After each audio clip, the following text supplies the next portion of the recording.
Today, psychic Darcy's intuition is on fire as she quickly steals storyteller Nicola's thunder. Can you recognize this? Does that actually say Yeah. T.E. Cooper? Yeah. Oh, get out of here, Darcy. If you read, You're it's killing me. who are you? Who are you? Okay, that's what I was asking. Oh, my God. Stay tuned and be further amazed at Darcy's insights into and conclusions about one of America's greatest unsolved mysteries. Welcome to Seeing Dead People, the slow burn storytelling podcast where our host, Nicola, challenges her psychic friend Darcy to communicate with the dead and unravel historical ghost stories, unsolved true crime mysteries, and all things paranormal. If you want to be spooked, amazed, and entertained, stick around for an astonishing, deep dive convo with the spirits on the other side. Radio Sydney presents Seeing Dead People, Episode 27, D.B. Cooper's Flying Leap. Hey, Darcy, how are you this evening? I am fine. How are you doing, Nicola? I'm peachy, thanks, Darcy. As always, I'm excited to talk to you about one of our Seeing Dead People episodes. And today we're going to examine, Darcy, one of America's greatest mysteries. However, it's not our typical fare of ghosts nor murder. It is, however, one of the most famous crimes in United States history. It's in fact unique, but it does have one thing in common with our typical fascinating subject.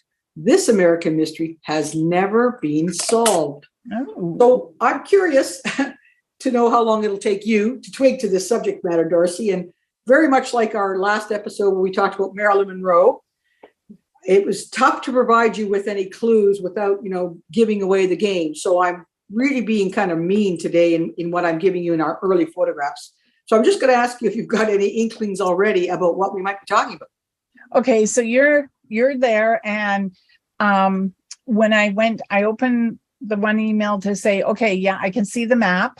Okay. Right. Yeah. And then I left the rest, and I'm waiting around for the email that says, hey, this is the Zoom meeting. In the meantime, I was sitting doodling. Okay. Now I'm going to cover up one thing if I can. Okay. Okay. So this is what my doodle looks like. So are we sort of like seeing a map, or are we seeing clouds with a dark center? What are we seeing? Well, it's doodling. Yeah. But I don't know if you can see. What does it represent to you? Just a minute. Can you recognize these? No, I can't. I don't know what I can't. I just see kind of pencil marking. Okay. Can you recognize this? Does that actually say Yeah. T.E. Cooper? Yeah. Oh, get out of here, Darcy. If you read, You're it's killing me. who are you? Who are you? Okay, that's what I was asking. Oh, my God. And I got a name first, Walter, and then I got Jeff. And in here is, I think, a Dolores.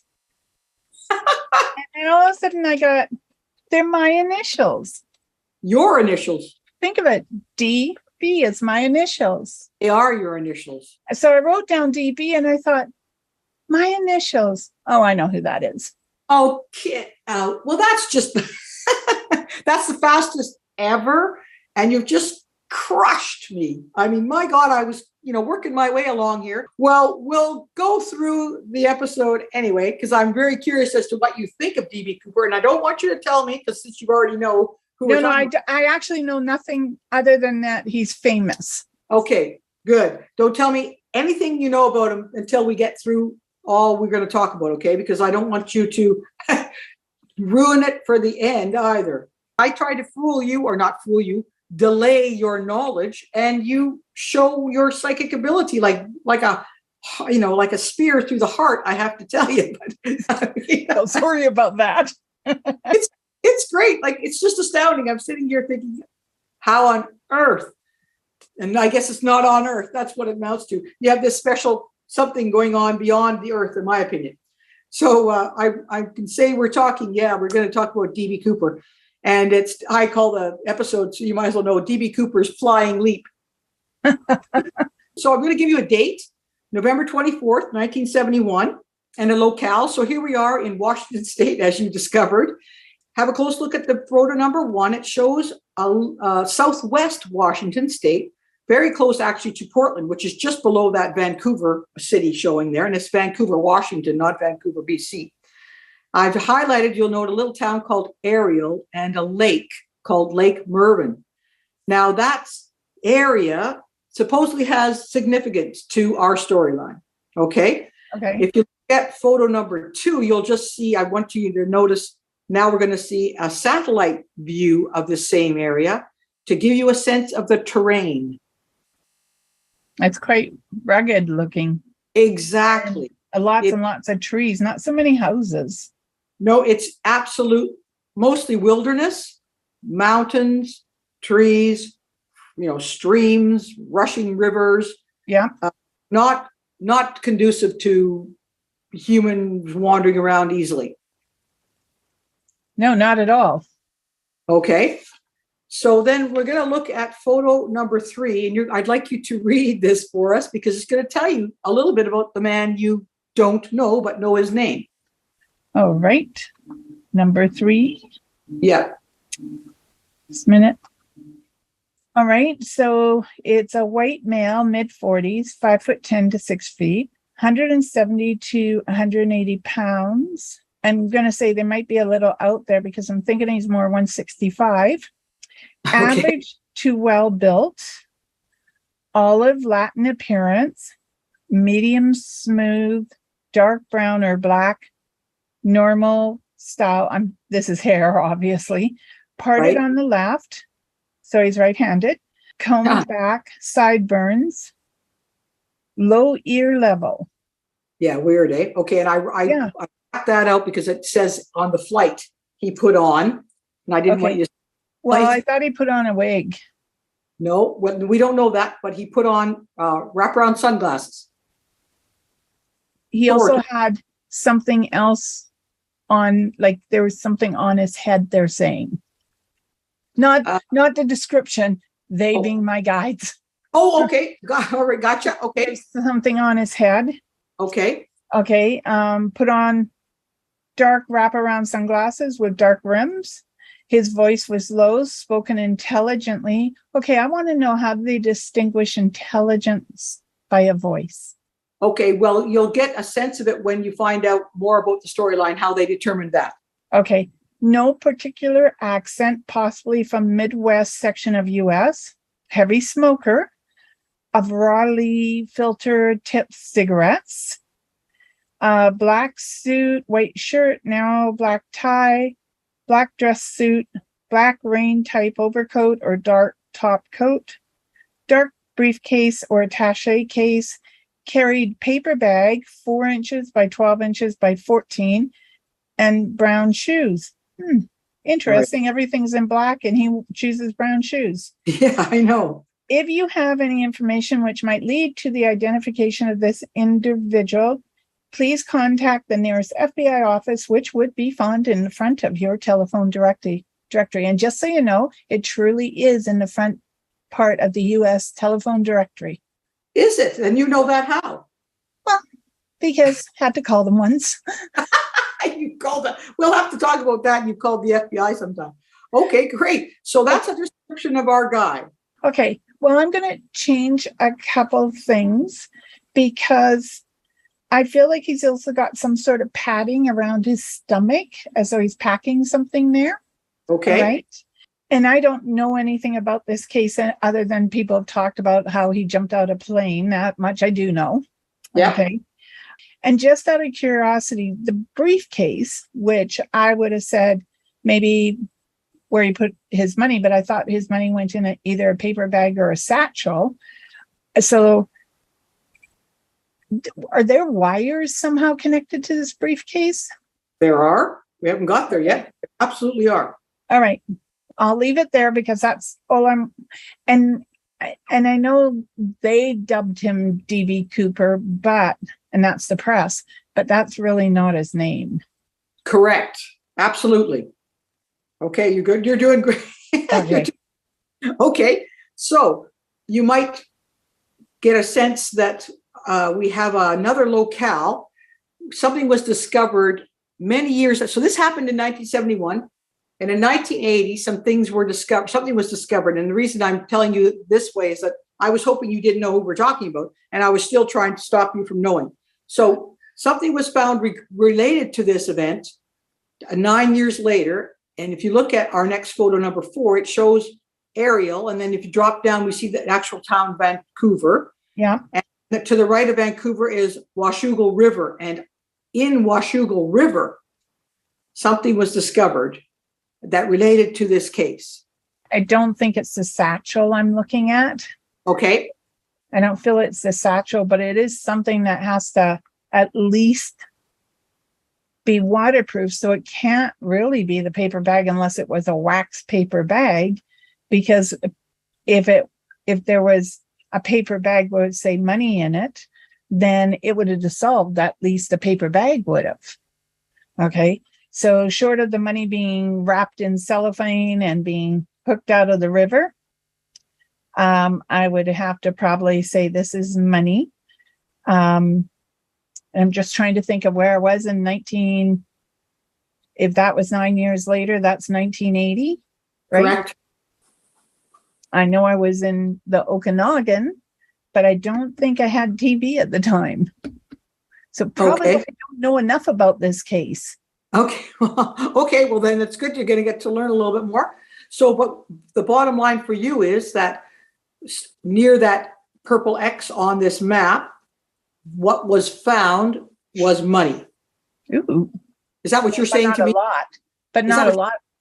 You're telling me that, though. Yes, I'm telling you that there's money, but it's not. I believe someone once said he stole over 200K. So it's not that. It's like a piddly amount compared to that. All righty.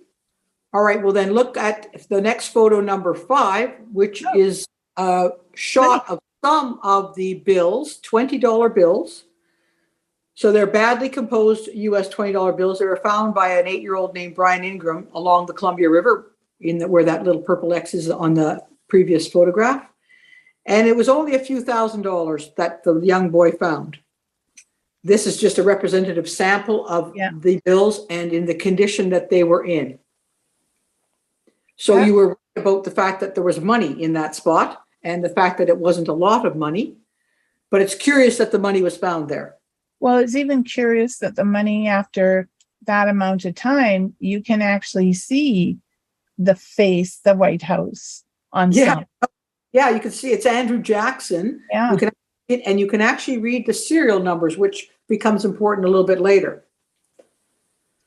So we're going to come now, since we're going to come to the main event. I'm going to show you photo number 6. Now we're talking about, this is an FBI sketch. So we don't have a photograph of the famous individual known as D.B. Cooper, in the public world. This is the Thanksgiving evening, November 24th, 1971. We're flying over Washington State on board Northwest Orient Airlines Flight 305 during its regular flight from Seattle to Reno, Nevada. So this sketch in photo number 6 is an FBI composite of the individual they consider to be D.B. Cooper. I'm wondering if it resonates with you in any way. Not as much as I thought it would. Oh, okay. Okay.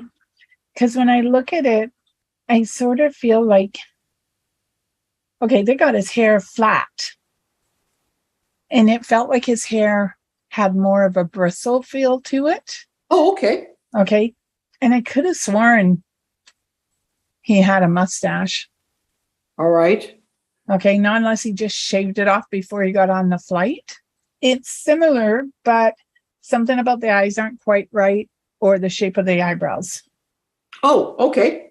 His forehead wasn't that high. Okay, so maybe the hairline is wrong. Yeah. Well, he was known to the airline because he bought a ticket to fly one way from Seattle to Nevada, and he gave his name as Dan Cooper. Okay.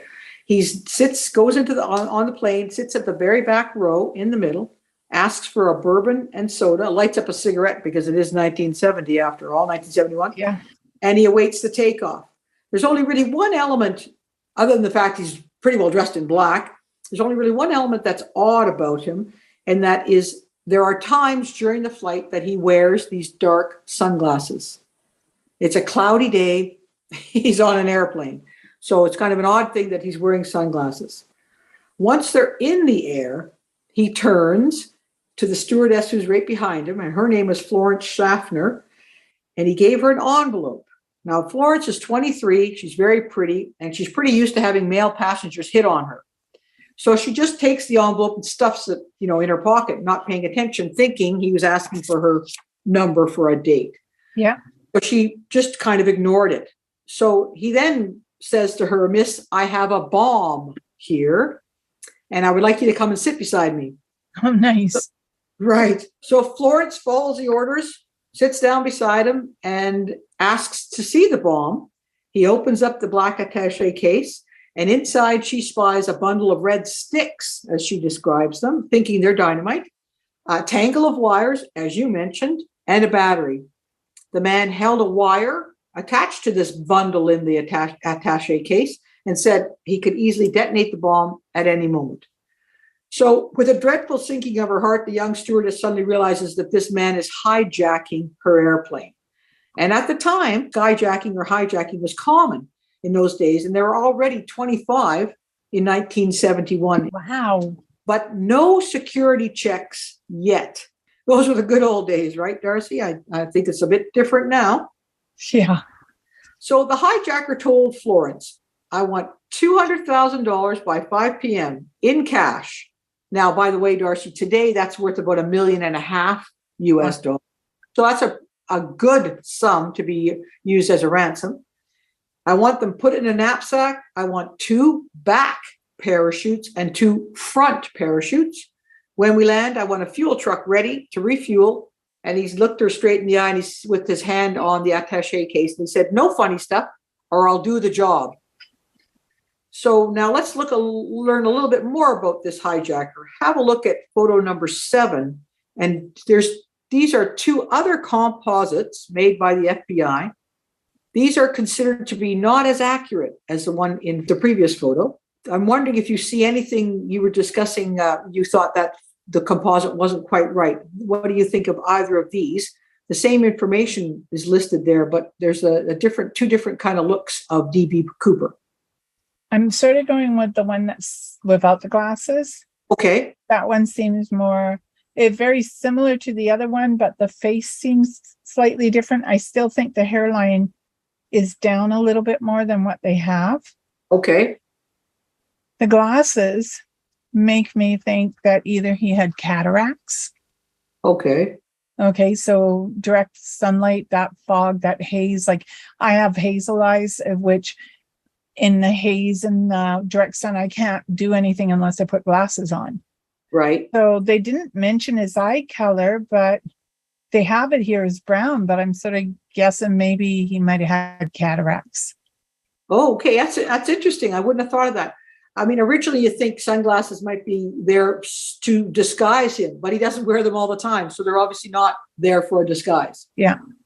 And it wasn't overcast and becoming a worse day as the day goes on. Okay. Well, that was the FBI wanted poster that was put out immediately after the ransom and hijack took place. Somehow during the ferrying of this man's messages back and forth to the cabin, we changed stewardesses, and Schaffner was rolled. She leaves and is taken over by another gal whose name is Tina Mucklow. And Tina is the one who sits with D.B. Cooper for the rest of the flight that he's on the airplane. So she's the one who knows him the best. And she's the one who said that composite B was the one we just saw, the photo in number 6, was the closest to her recollection of what he looked. Okay. So she was forced to sit by his side while they circled in the air for 2 hours. While on the ground, the FBI was scrambling to come up with, and the airline, to come up with the money, to come up with the parachutes, and to get themselves organized to handle this situation, which was not a common one to deal with. When they finally landed, the money came on board, the parachutes came on board, the refueling took place, and D.B. Cooper let the passengers, 36 of them, leave. Most of them didn't know what was happening. The first stewardess, Schaffner, she was also departed, and left on the plane were the 3 flight men, the pilot, co-pilot, and the flight engineer, and our gal, Tina Mucklow. They took off again in early evening with 4 of them and the hijacker. And he spent time talking to Tina. And she said he had some familiarity with flying airplanes because he told the pilot to fly no higher than 10,000 feet, to keep the landing gear down, to have only a 15-degree wing flaps, all of which were designed to slow the plane's airspeed to about 200 miles an hour. He also, she said, appeared to know the area because he looked down while they were flying over and said that he recognized Tacoma, the city, and that he knew that McChord Air Force Base was just 20 minutes away. So he had a sense of that locale. She felt he had a sense of that locale. What he didn't know was that the airplane was being tailed by 3 surveillance aircrafts organized by the U.S. military.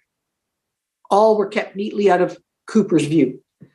So now have a look at our gal, Tina Mucklow. Here's the only photo I have of her, photo number 8. Okay. She spent, as I said, critical time with this suspect. So what can you tell us about this young woman, Darcy? Well, she definitely looks young. Yeah. Really young. She seems to be, to me, afraid. Mm-hmm. Okay, there's that sense of fear, but there's also that sense of a little bit of that adrenaline excitement type thing. This photograph was taken just after the actual kidnapping. So yes, she would be in the throes of, I think, both those emotions. And when I look, I'm going to say I don't think there's any connection here. Okay. When I look, I don't see the connection. I think like she's sort of a deer in the headlights. Yeah, definitely. She looks just like that, doesn't she? Poor thing. Yeah. Okay, well, she said he was a nice man, not cruel or nasty, and she thought he spoke intelligently. That's how they come up with it. He didn't swear. I was just going to say that. He didn't have any bad language. You had a pretty calm demeanor. And she said, why did you choose Northwest Airlines to hijack? And he said, it's not because I have a grudge against your airline. It's just because I have a grudge. Yeah. That is his raison d'etre for kidnapping that airplane. As I said, it was her keen eye that helped the FBI come up with the best composite. And so have a look at number 9, which is Tina's best idea of what he looked like with the sunglasses. Okay. Before I look at that, there's a couple of things I want to say. Is I was going to ask you if he had military background, if they had figured that out, some sort of military, but then you said the military planes were tailing. So that could be it. And are they sure he really said his name was Dan and not Don? My understanding, it was Dan Cooper. Absolutely. Yeah. And I'll explain a little bit later. I can tell you now, the D.B. Cooper idea came as a sort of like one of those twists of fate. After the kidnapping, one of the reporters was talking to a police source about the kidnapping and somehow screwed up the name from Dan Cooper to D.B. Cooper. And it just became D.B. Cooper. And that was it. It was accepted as that became the name no matter what anybody tried to do. Okay. So I agree with the basis of this, but the hair is lower or the forehead is lower, because when I look at him, I still think I can see his eyebrows. Okay, so I'm going to see if I can do this. Those aren't the right size. These are too big. But when I put them on, I still feel like I can see the eyebrows. Yeah, so you put on a pair of sunglasses and I can see above the sunglass edge, I can see your eyebrows. Yeah.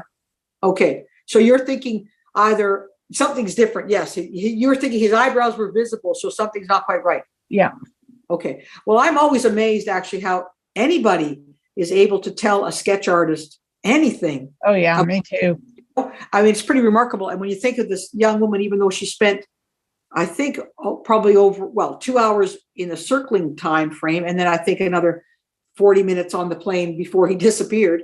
So I would think, though, she would such a heightened sense, a state of, panic and fear, that I'm amazed she took anything in to be able to say what he looked like. I'm always astonished by that.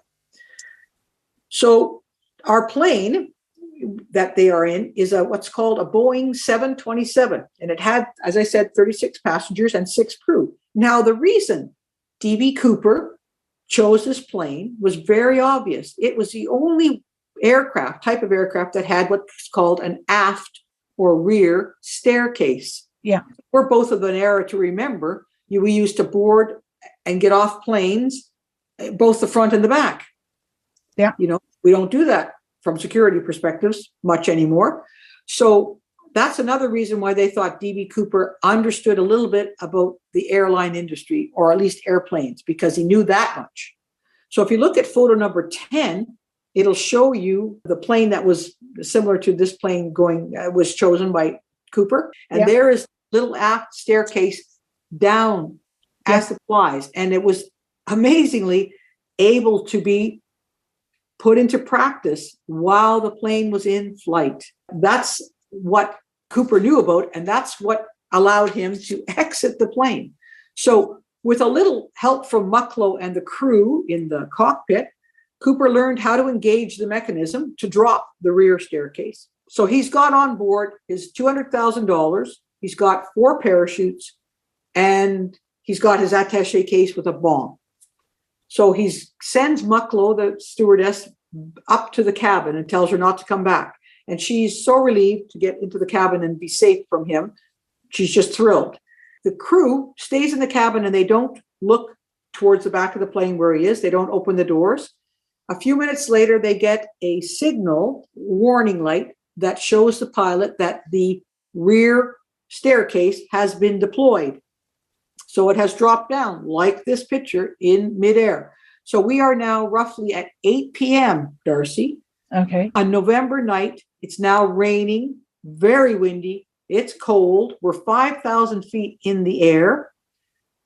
Not a nice night to be jumping out of a plane at all. Okay. So we presume after 8 o'clock, they have this dropping of the staircase. The pilot shouts to the back, "Are you all right? Is there anything we can do?" And Cooper yells, "No." A minute later, they feel kind of a reverberation in the airplane itself, and that's all. They fly all the way to Reno, Nevada, not knowing if Cooper is there or not. Eventually, when they land in Nevada, they realize he's no longer there. They came to the presumption that that was the time he jumped, when there was that movement in the back of the airline on the staircase that made a little bit of a blip with their flying pattern. So that's their estimate of when he went, about something like a little bit 6 minutes after 8 on that night. So can you imagine? This man must have strapped $200,000 worth of $20 bills, and that weighs 21 pounds around his body. And you mentioned earlier that he had extra weight or something around his body. Well, that's it. He had money padding his body. He then put on 2 parachutes, one in the front and one in the back. What he didn't know, and we don't know if he ever did find out, was that one of the parachutes he used, the back parachute, or would have used, was actually a training parachute and wouldn't have opened. And it was just picked by mistake when they got the parachutes. And he had 4 parachutes, so he picked the wrong one. Then he goes down the aft stairs. So he didn't ask for warm clothes, Darcy. He didn't ask for heavy boots. He didn't ask for goggles. He didn't ask for headgear. Here we are, freezing, 5,000 feet above the land, pitch black, flying at 200 miles an hour. Imagine the roar of the engine. You're at the back. The sound of the wind in your ears, the darkness. You're looking down into a rugged terrain. We've proven that with no lights whatsoever.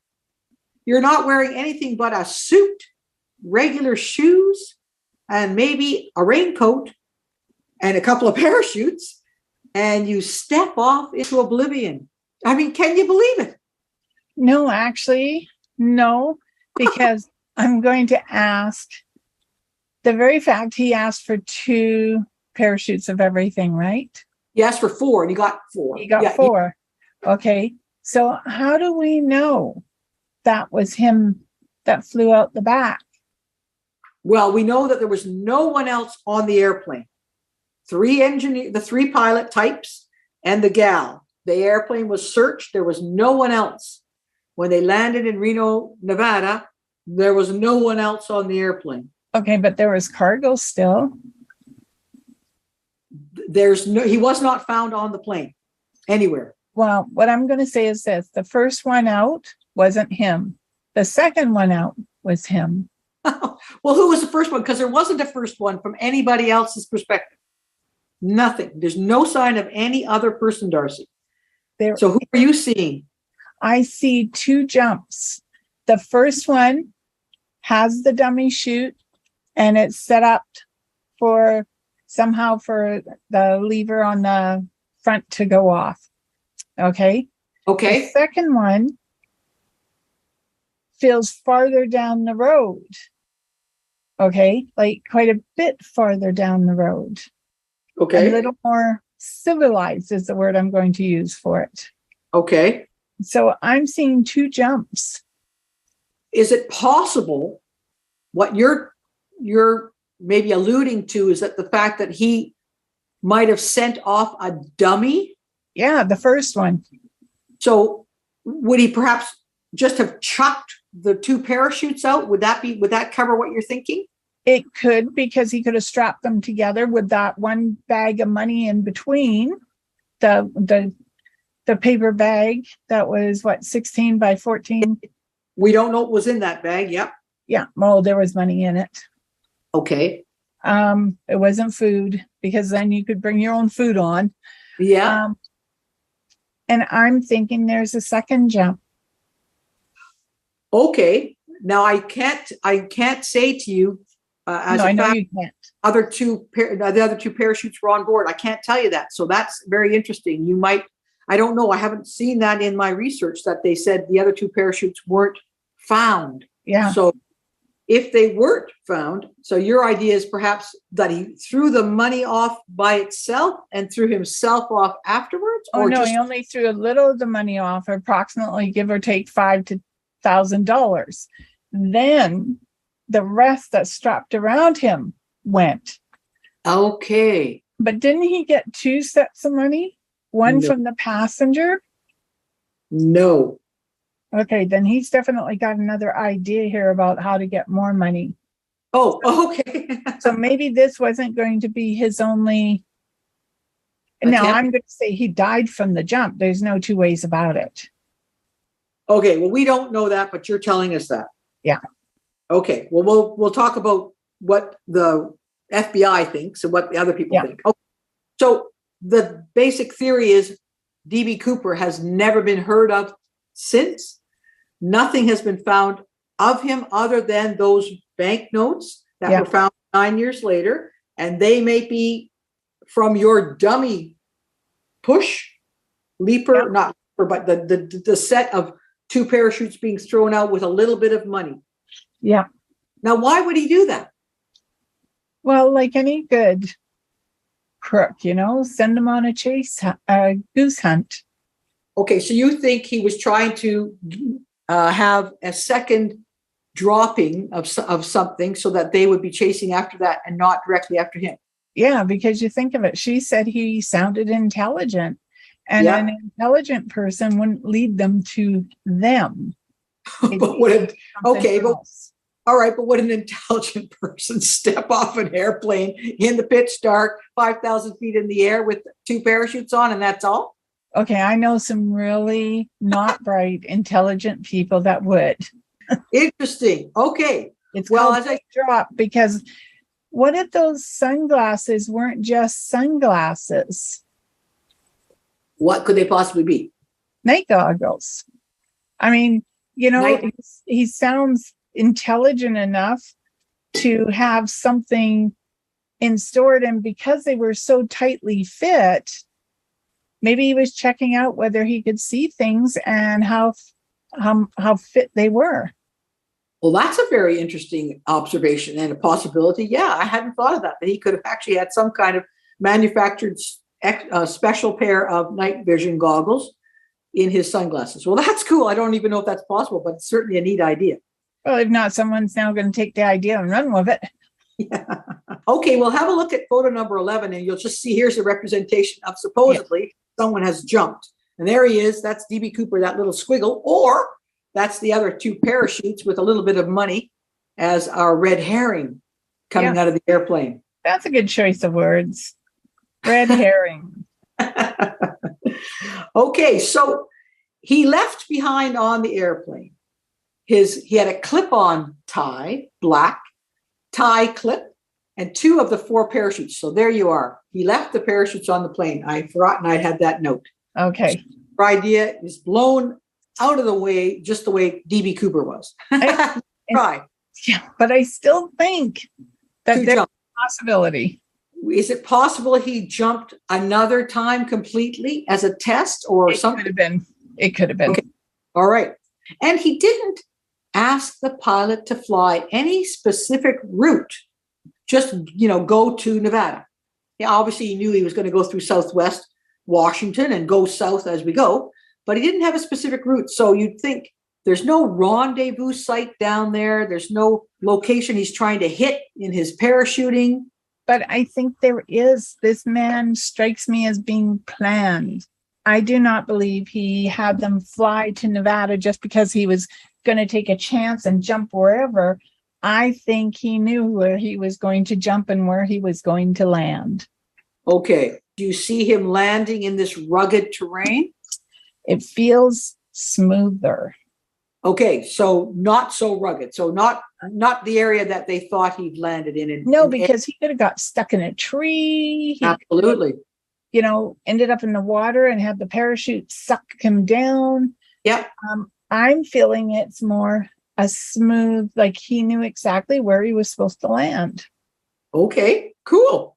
Well, a massive ground search, as you can imagine, was undertaken by the FBI and all sorts of police organizations in the areas. No leads ever. Extensive ground search, aerial searches, the entire flight path from Seattle to Reno. Anything they could possibly do to tramp those grounds, they did. Okay. They, nothing. The next spring, the pilot somehow thought the route that they were looking at might have been a little off. And so he gave them a slightly different location. And that's in our next image, number 12. That's just east of Vancouver, Washington, in a river called Washougal. That's where they think perhaps he might have landed. Now that's getting to be more like you're talking about, Darcy. Yeah. Not so much mountainous terrain, but a river kind of basin, a riverbed basin area. So it might be a little bit flatter. Well, and isn't there some development there? Absolutely. Well, the city of Vancouver, their city of Vancouver, is just a little bit to the west there. The town Camas is right there. So it's not a wilderness. This is more, to me, where he would have landed. Okay, where he was planning to land. Yeah. Okay, hoping to land. And then the other thing we don't know, they don't know, of course, exactly when he stepped off the airplane, number one. They don't know when he pulled the ripcord. Yeah. So those things will change the trajectory of the parachutes and his distance. And of course, the wind velocity. And I mean, it's just a lot of stuff that I guess to be calculated. But those calculations came up to this little spot called Washougal River Basin down near Vancouver, Washington. So it's still around it, though, rugged country. You're coming along. It's not the Saskatchewan Plains. No. So we have obviously a lot of hoopla, a lot of uproar, multiple rewards offered, newspapers begging people to find the money. Anybody who finds any of the money, there'll be great rewards. But no other genuine bills were found, only the ones found 9 years later by a pure fluke digging around in the sand basin. So some people thought, Darcy, there was inside help, that he had to have some help within the airline industry and possibly on that airplane. I don't think so. But I want you to have a look at our crew members. We've met Tina. Yeah. Okay. So if you go to photo number 14, 13 is just a showing where Ariel is in relationship to Wasaego Basin. So it's still further south where he might have landed. Did they actually think Tina was involved? No, not really. There was just talk of, did he know somebody in the industry? Why did he choose this airplane at this time on this evening and know a fair amount about that airplane? They just, like you have to suspect everybody who's involved. Yeah. So they were suspects, but not in any real sense. But I'd like you to look at the air crew and just tell me if you have any sense from them. So we have on the left, the actual captain, the pilot himself, William Scott, the co-pilot named Bill Ratazak. Then we have poor Tina, as you say, looking like a deer in headlights. And then lastly, on the right is flight engineer Harold Anderson. So what do you think? You get anything from vibes from those four people? Well, I'm going to rule out the pilot and Tina. Okay. I don't think the flight engineer had anything to do, but he's got a roughness around him, which makes me think it might be his character I'm picking up. Okay. And the co-pilot, he's interesting because I actually did write Bill down. Well, I wrote William. Okay. Well, there are two Williams there. The captain's called William Scott. Oh. The co-pilot is William as well, but they called him Bill. Okay. So I did write William down. I wrote William Walter, and I don't remember this name now. I can't read it. But I did write the W down. So, okay, I questioned the co-pilot. Okay, interesting. Nothing was ever proved. I know. But maybe there's some connection. Like this is Northwest, but I keep hearing Southwest. So was there a Southwest airline? Well, there might be, but it has nothing to do with this event. No, but it may be where he used to be because, like he said, he had a grudge, but not against this airline. Okay, we don't know if he had a grudge against an airline at all, but he had a grudge. That's what we know. Definitely had a grudge. Yeah. Okay, the FBI, of course, investigated it to the nth degree, and they actually interviewed 1,000. They called suspects. They targeted a few men for extra close look, and I've got 4 of them to show you today. That 4 that they looked at very closely. So see if any of them hit home to you in any way, Darcy. Have a look at photo number 15 and say hello to a fellow named Ted Braden. He is a Vietnam War Special Forces commando, a master skydiver, and a convicted felon. So he's kind of got all the requirements you might want. He was not well liked, and he had a lot of interactions with the law. He was working at the time in Vancouver, Washington, as a truck driver. What do you say about Ted before I tell you what the FBI said? Well, he may have a connection. Maybe he was supposed to pick him up along the way. All right. I don't know they're brothers, but there is a similar leanness to the face and the nose and the hairline. Yeah. And the hair is cut the way I would expect it to be. Oh, okay. Okay, like that. If you look, it's probably more a bristle. Like, you could run your hand over the top of the hair and feel the bristle. Yeah. Like a brush cut almost. Yeah, thank you. Yeah, there's possibilities. Okay. But I think they ruled him out. Yep, they ruled him out. Exactly. And he died later. No, nothing against him. Yeah. Okay. Next possibility is photo number 16. Say hello to Richard McCoy Jr. He was an Army vet. He was a Green Beret and a helicopter pilot. So yes, he's got all the requirements for, having some experience in airplanes, being a military guy, and obviously able to parachute. He actually hijacked a United Airlines passenger jet for ransom a year later. Yeah. They called it the Cooper copycat hijacking. He actually did exactly the same thing as Cooper did. He jumped out of a Boeing 727's aft stairs. So they hadn't changed the protocol in the airline industry, despite Cooper's first attempt. He brandished a grenade and a handgun. Both were later found to be duds. He demanded $500,000 and 4 parachutes. He leapt into space over Provo, Utah, survived, but was captured a couple of days later, sentenced to 45 years in jail. He escaped 24 months later. This guy's quite the con guy, but he died in a shootout with the FBI. So Was he DB Cooper? No, Okay. not even close. A sort of similar look, but maybe that was the look of men in 1970. Yeah. Okay, so much for Richard McCoy. Now look at another fellow called Robert Rackstraw, number 17 photo for us. He's our third possible suspect. He also was a Vietnam vet. Of course, it is 1970, so it's not surprising. He served in the helicopter crew area. He tried to fake his own death and avoid jail time for check kiting by radioing out a false mayday, telling the air traffic controllers he had to bail out over Monterey Bay. All BS. He looks a lot like DB Cooper, Oh, yeah. but he's a lot younger. What do you say about Robert Rackstraw? Well, he definitely looks like the sketch. No two ways about it. It's quite shocking. It is. But he's not DB Cooper. He's not DB Cooper. Okay. And our final contestant to wear America's most famous hijacker crown is a guy named William J. Smith. So again, another W and a William. He also was a military guy. He served in the U.S. Navy. He worked as a combat air crew member. Again, we have somebody who knows knowledgeable about airplanes and parachutes, obviously. You can see from photo 18, he also resembles Cooper quite closely. He was the right age, in his 40s in 1971, and he had just lost his pension for his job with a railroad the year before. So he had a grudge. What do you say about William J. Smith? He would have gone after the railroad. Anyone who will wear wildlife on his chest isn't guilty. He's got two kind of eyes.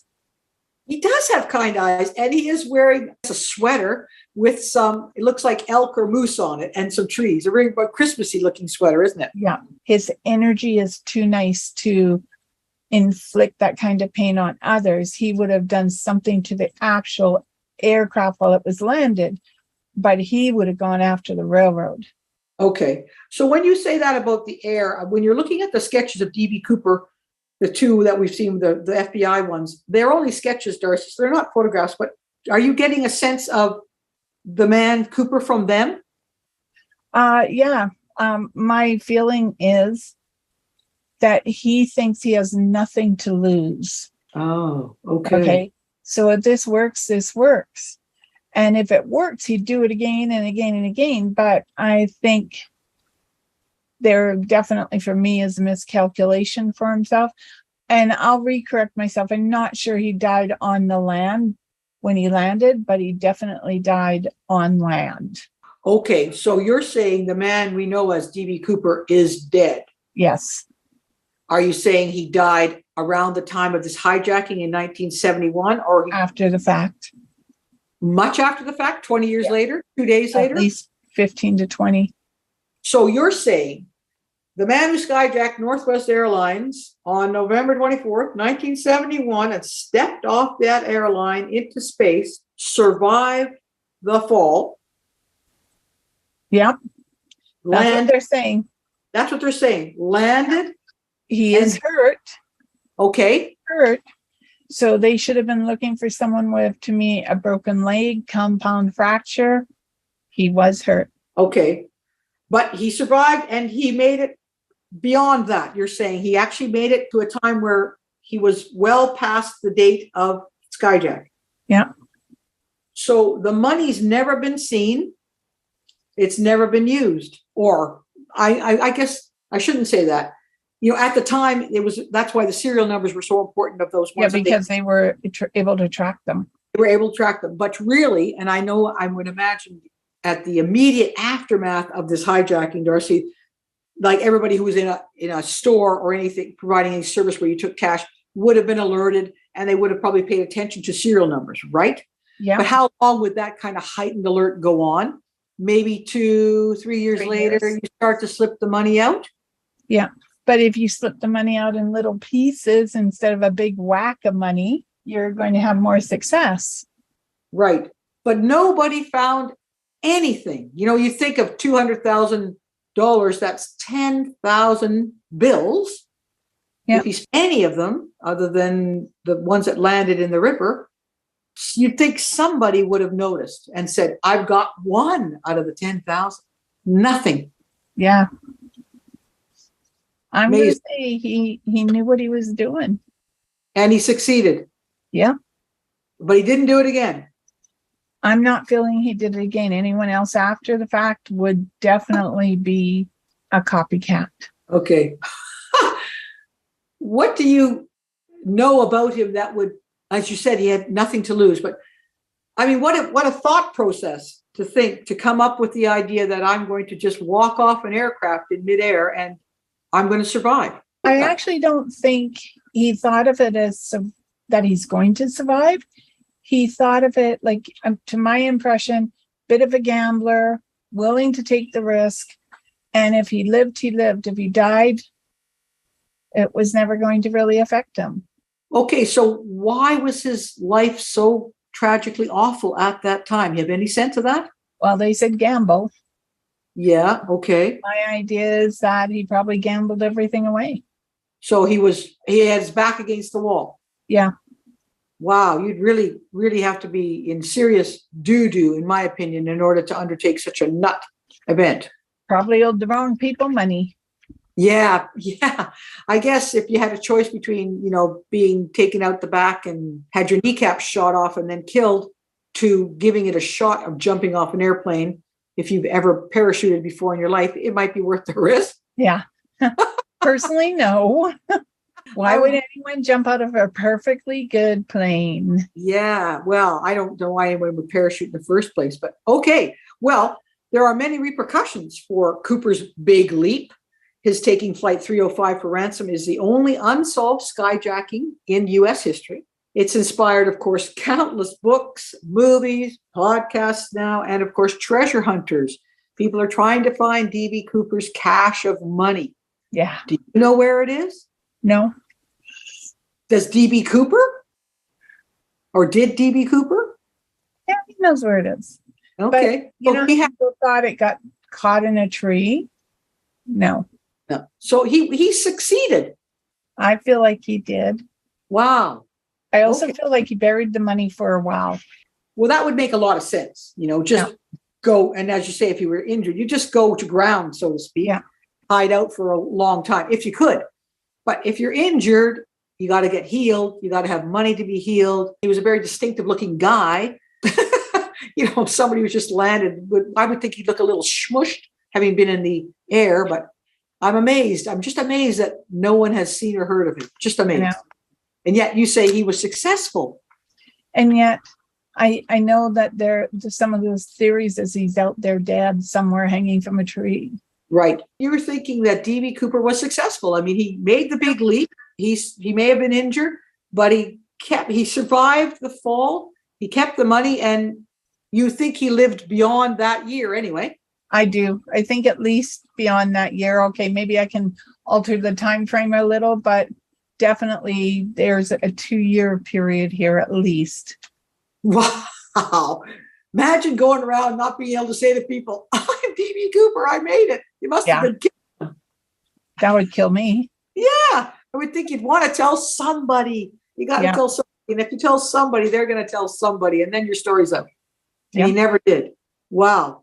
Well, because of him and this event, and of course, other hijacking, of course, there's been substantial changes after the fact to air safety regulations. Bomb screening devices became mandatory the next year. And you'll be happy to know that the airplane, the 727, was outfitted with a new gizmo they called the Cooper vane, which stopped the aft stairs from coming down during flight. Oh, wow.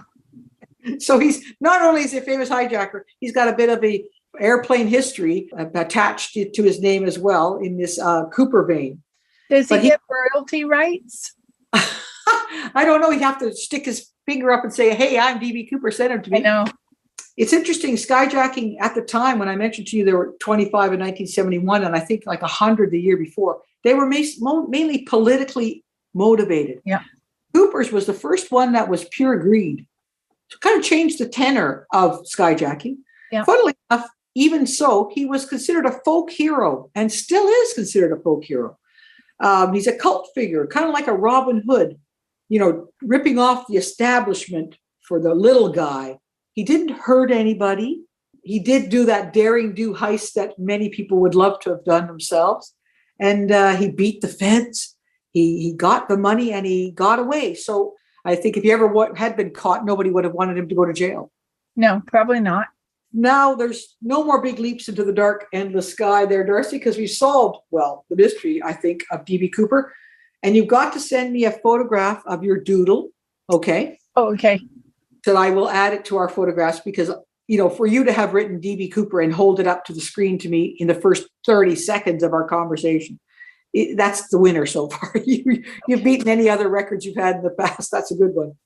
Okay, well, that was a fun night. Thank you, Darcy. You nailed it way too soon, but I hope you enjoyed the exploration of D.B. I did. I didn't know the whole story, so this is pretty cool. I have to say it is a cool story, and I hope he was successful. I hope you're right that he did land, somewhat safely, and he was able to live a little bit, at least shine in that little light that he did do it. That's astounding. I hope he did too. Yeah, cool.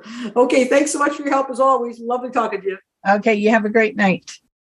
Thank you for listening to Seeing Dead People, where goosebumps are guaranteed. We would love to hear from you with questions for Darcy about her psychic process or suggestions for other mystifying situations you would like us to investigate. Please shoot us an email to info@radiosydney.ca with Seeing Dead People in the subject line. New episodes air on our website, radiosydney.ca, on the first Saturday of every month. Episodes repeat Saturday nights at 8 p.m. and Sunday mornings at 10 a.m., both Pacific time. All episodes are available as downloadable podcasts at our website or on our YouTube channel, Nicola Furlong Mysteries. I'm Dorian Mortis, weirdly keen on seeing dead people. This has been a presentation of Radio Sydney.